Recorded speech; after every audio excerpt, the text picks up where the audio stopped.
Bueno, vamos a comenzar la clase de hoy, que es referente a anatomía y fisiología del sistema anático. Y para eso vamos a empezar a definir sistema. Un sistema es un conjunto de tejidos, de órganos y de aparatos que están relacionados entre sí y van a cumplir una sola función. Es decir, van a interactuar entre ellos. Van a interactuar de forma anatómica y de forma fisiológica. Todos los sistemas tienen una composición de estructura, es decir, la parte ósea, la parte muscular, la parte ligamentosa, la parte dentaria, y todos van a confluir y van a interactuar entre ambas estructuras, entre todas estas estructuras, para cumplir una determinada función. Eh, Ahora el sistema anático está principalmente comprendido por varias unidades. Entre ellas tenemos la unidad craneofacial, la unidad maxilar, el hueso hioide, los músculos cérvico-faciales y todos esos componentes que van a hacer que este sistema se estabilice. Ninguno de estos componentes puede actuar de forma individual, todos actúan en grupo, todos tienen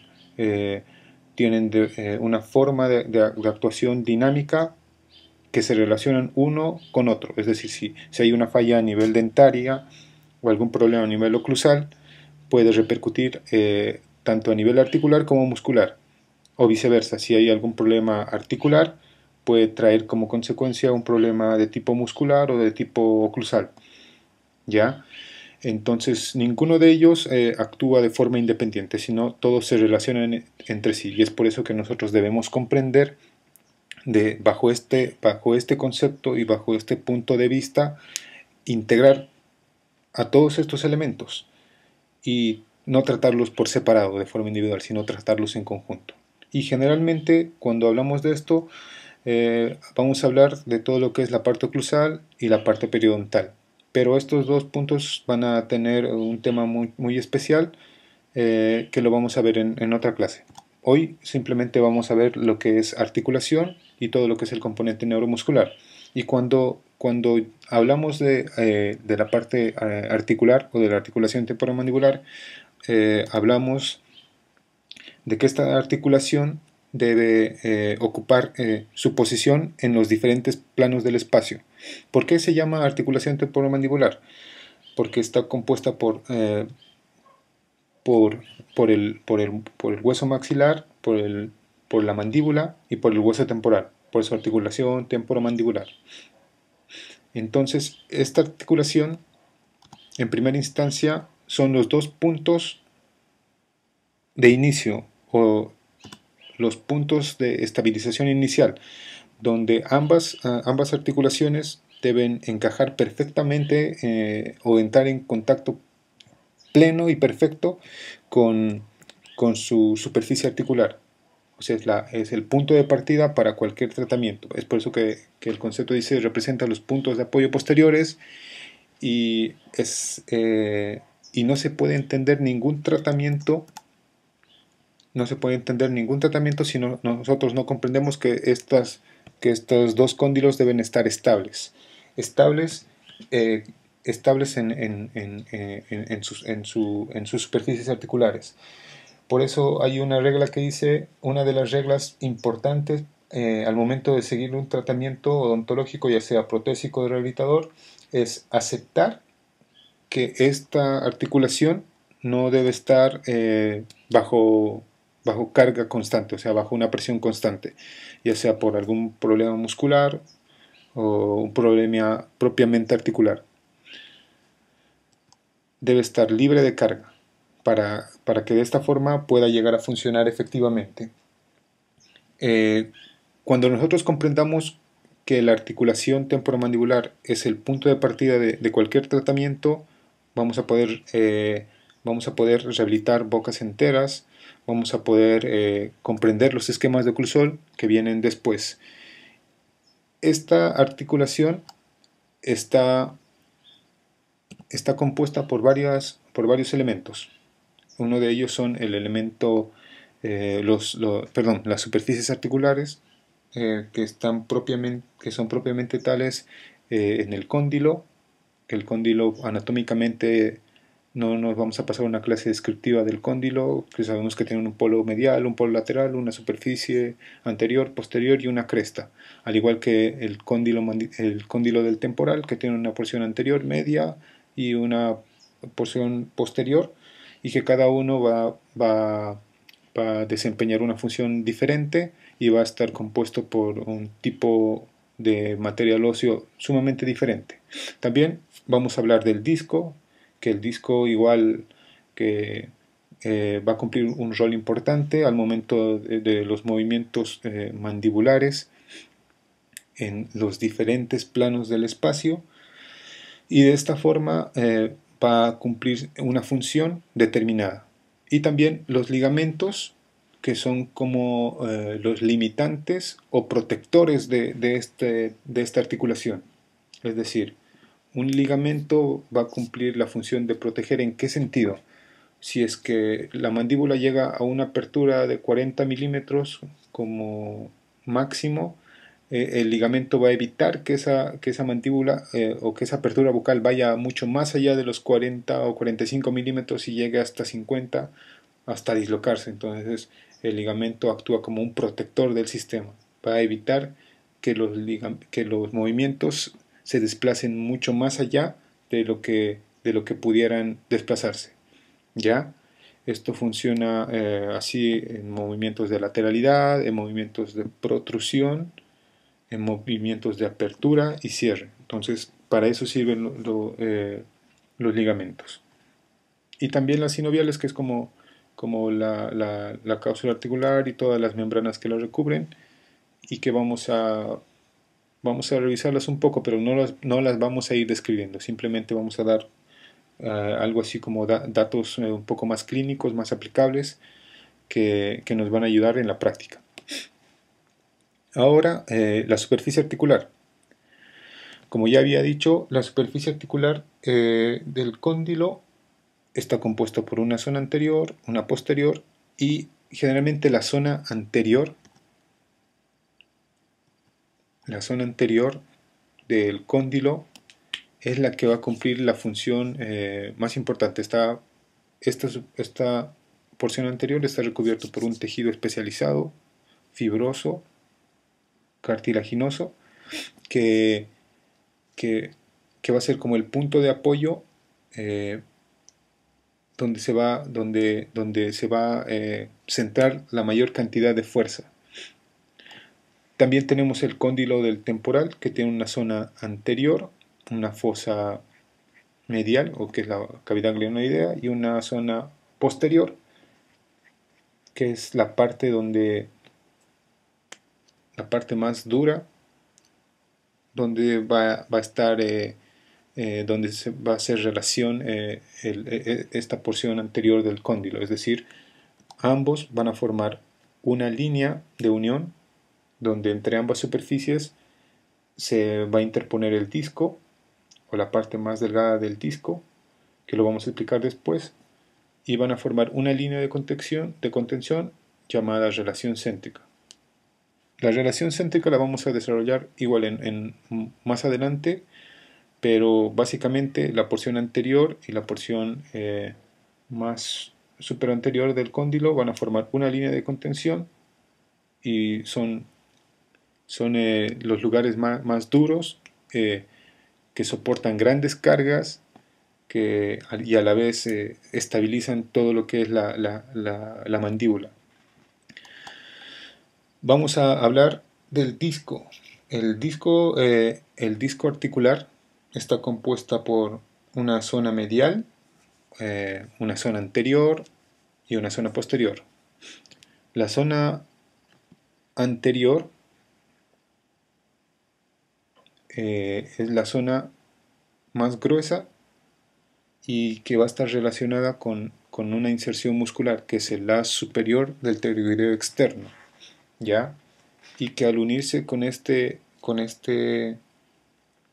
eh, con este músculo va a hacer que el disco se vaya jalando un poco hacia adelante, y si este músculo es forzado demasiado, o sea, se contrae demasiado, quiere decir, si llevamos la mandíbula mucho más adelante de lo que se debiera, el disco podría desplazarse, ya que el ligamento que lo soporta en la parte posterior puede desgarrarse, puede desplazarse o puede reinsertarse. Puede sufrir esos tres procesos que se describen que lo describe clínicamente eh, Peter Dawson en uno de sus artículos, que es lo que puede pasar con la inserción de uno de sus ligamentos. ¿Ya? En la zona media es la parte más delgada del disco y que igual está en íntegra relación con esa zona de contención que ya había dicho y que van a formar, que van a que van a estar de manera estable.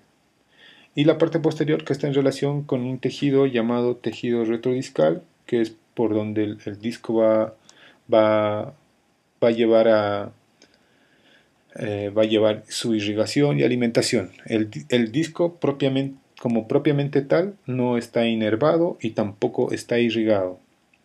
Entonces, la, todo lo que uno vaya a pensar que se produce un dolor a nivel de lo que es la articulación temporomandibular propiamente tal, no existe, porque el disco no está inervado y no está irrigado.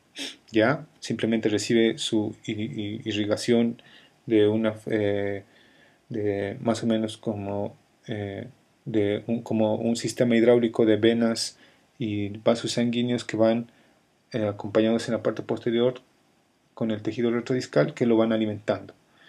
Entonces, cualquier dolor que se vaya a sentir en esa área puede ser un dolor de tipo muscular, es decir, si el paciente va directamente y dice me duele en toda esta área del oído, puede ser causado por un dolor muscular y no propiamente tal un dolor de la articulación, porque la articulación no es la que duele, recuérdenlo porque no está inervada. Eh, Ahora vamos a ver eh, el aparato el sistema ligamentario por los cuales está compuesto la articulación temporomandibular. Ya, vamos a ir repasando poco a poco. Dijimos que la articulación temporomandibular está compuesta por ¿qué? Está compuesta por, primeramente, las superficies articulares del cóndilo de la mandíbula y del cóndilo del temporal. Está compuesta por eh, el disco articular, que es un tejido que está compuesto por un tejido colágeno que no recupera su forma, es un pequeño dato que me había olvidado, que no recupera su forma y que una vez que se distiende demasiado puede llegar a desplazarse y causar algún tipo de clic, un tipo de chasquido o un tipo de crepitación en el caso de que las superficies óseas se vayan deformando. ¿Ya? Eh, Vamos a comenzar ahora describiendo uno de los ligamentos importantes que actúa más o menos como una canastita. Es como si nosotros agarramos una canastita y hacemos girar hacia adelante y es así como un tipo balancín y este ligamento está insertado hacia los dos lados de los polos, tanto medial como lateral, o sea, interno o externo del cóndilo, y este es el ligamento colateral, son los ligamentos colaterales, ya que son dos, que como podemos ver en el gráfico de arriba, son como una canastita que van acompañando el movimiento de, de apertura y de cierre y un poco de protrusiva. ¿Ya? Este ligamento colateral son los que van a acompañar a, en los movimientos de apertura y cierre y van a proteger, como ya había dicho, ante aberraciones de movimiento. Es decir, si se abre demasiado, este ligamento va a ser como que el limitante a que esto suceda. Este ligamento está vascularizado e inervado y también si es que se produce algún daño articular, el paciente claramente va a señalar en esa área, o sea, va a decir me duele aquí, así como un punto, agarra su dedo y dice me duele acá. Entonces puede ser que esté fallando cualquiera de estos ligamentos que voy a mencionar. El otro es el ligamento capsular, que es un ligamento que envuelve prácticamente toda la articulación, que igual está compuesta por varias fibras eh, que van a ir desde el cuello del cóndilo hacia todo lo que es la cara externa del arco cigomático y parte de la cara externa del hueso temporal. ¿Ya? Entonces, este ligamento capsular actúa oponiendo resistencia ante cualquier fuerza interna o externa que se vaya a producir. Es decir, que tienda a separar o a luxar la superficie articular. Es decir, va a evitar, digamos, si ante algún movimiento brusco de lateralidad o un golpe en la mandíbula, este ligamento va a hacer que la mandíbula no se desplace hacia un lado y se salga. ¿Ya? Puede desgarrarse, sí, eh, al momento de sufrir ese daño. Puede desgarrarse y puede doler porque está inervado. Pero evita en lo posible a que en un movimiento fisiológico normal la mandíbula llegue mucho más allá del movimiento permitido. ¿Ya? Entonces, este ligamento capsular es importante también. El otro ligamento que tiene un poco más de relevancia y del cual vamos a hablar un poquito es el ligamento temporomandibular. Este ligamento tiene dos superficies, una superficie oblicua y una superficie horizontal que es mucho más interna y que va a actuar igual va a actuar como limitante de la apertura bucal, es decir, va a evitar que la mandíbula se abra mucho más allá de su estado fisiológico normal.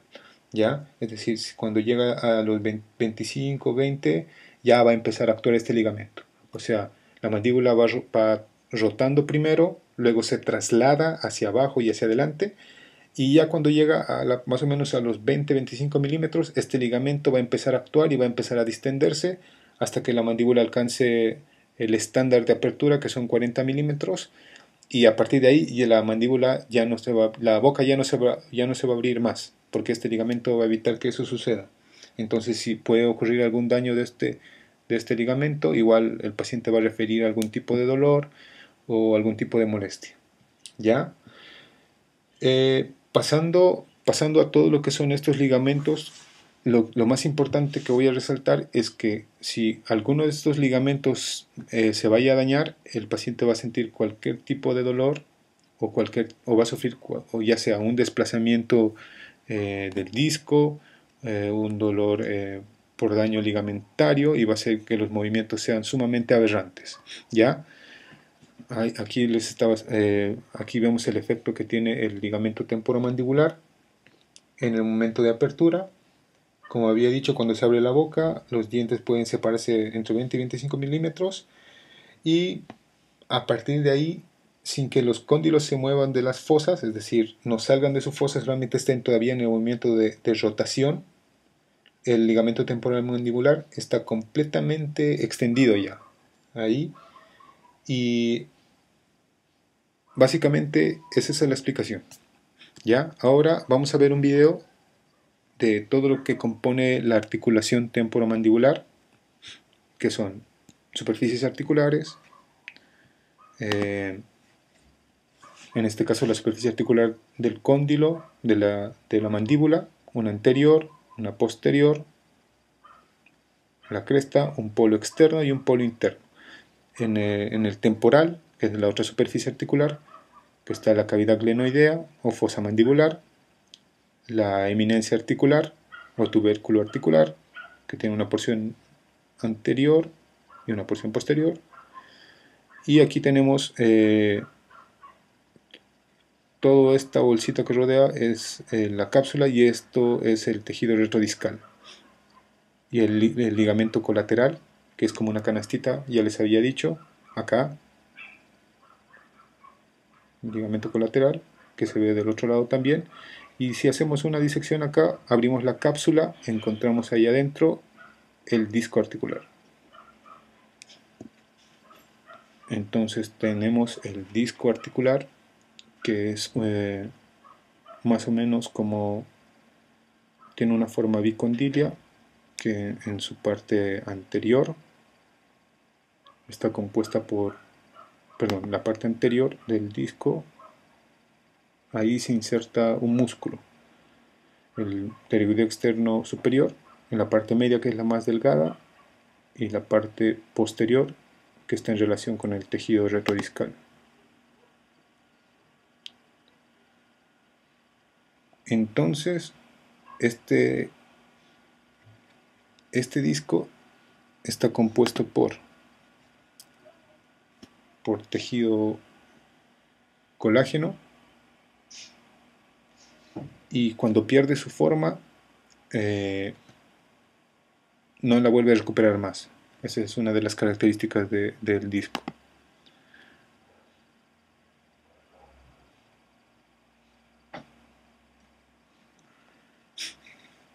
Ya, entonces ahora vamos a hablar de la parte neuromuscular. Ya, la neuromusculatura en sí está compuesto por un sistema de estímulo-respuesta, es decir, todos los músculos se van a mover gracias a un estímulo que nace en el cerebro y que es guiado por neuronas, que son neuronas motoras, vía el sistema de motoneurona alfa, que va a hacer que las fibras nerviosas se inserten en los músculos y vayan a causar un estímulo. ¿Ya? Y es así que el músculo va a sufrir ya sea contracción, perdón, va a sufrir contracción y va a hacer que se mueva. Hablando básicamente de la parte muscular, también vamos a decir que cualquier reto que se le haga al músculo, él siempre lo va a ganar. O sea, si enfrentamos a los huesos contra el músculo va a ganar por la cantidad de energía que libera. Si enfrentamos las superficies dentarias contra el músculo va a ganar y va a generar compresiones ilimitadas y va a causar un daño a nivel dentario. Entonces el músculo es como la parte más potente de todo este sistema. Y para eso vamos a ver que existen músculos de la masticación y otros músculos accesorios, que son los infrayoideos, el trapecio y todos los otros músculos, pero principalmente vamos a hablar de lo que son los músculos de la masticación. En este caso vamos a ver al músculo macetero, que es un músculo rectangular que tiene dos inserciones, una superficial y una profunda, y que básicamente van a ayudar al cierre mandibular, es decir, van a ayudar a que la mandíbula se cierre, porque tiene un punto de inserción fijo y un punto de inserción móvil, entonces van a ayudar al cierre mandibular. Luego tenemos al músculo temporal. Este músculo tiene una forma de abanico, está ocupando la fosa temporal, tiene tres porciones, una anterior, una media y una posterior, son haces de diferentes direcciones, desde oblicuas, horizontales y transversales, y que van a concluir en un solo ligamento, ¿ya? Y cada una de estos haces va a actuar igual, básicamente van a actuar en el cierre mandibular, ¿ya? Después tenemos al músculo pterigoideo interno. Este músculo también es un músculo que tiene un origen en la fosa pterigoidea. Este músculo también es activo en la protrusión de la mandíbula, es decir, actúa cuando los dos se contraen, hace que la mandíbula vaya hacia adelante. Tanto el del lado izquierdo como el del lado derecho hacen que la mandíbula vaya hacia adelante. ¿Ya? Después tenemos el otro músculo que es un poco más pequeñito, que está eh, eh, básicamente es el músculo pterigoideo externo, que es un poco tanto más pequeño, que tiene dos haces, una superior y una haz inferior. El haz superior, como había dicho anteriormente, está relacionado con el disco articular en su parte anterior, y que si este músculo se contrae demasiado puede hacer que el disco se desplace de tal manera que pueda causar un desplazamiento discal con reducción o sin reducción, dependiendo al daño que se cause. Y tiene una porción inferior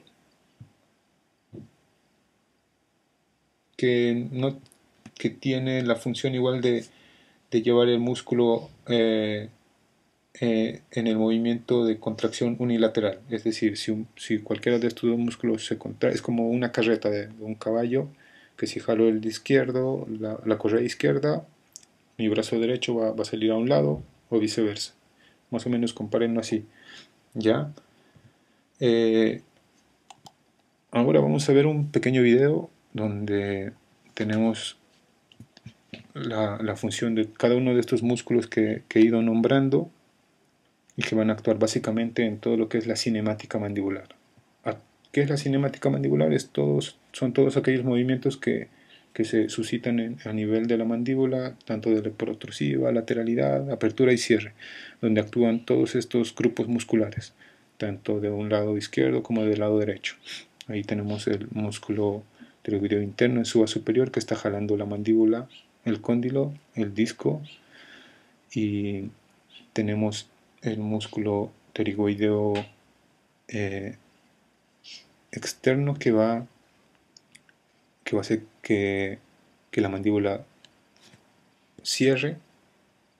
Tenemos los músculos temporales y los maceteros, y esa es toda la cinemática mandibular que se va a ir suscitando durante todo este proceso funcional.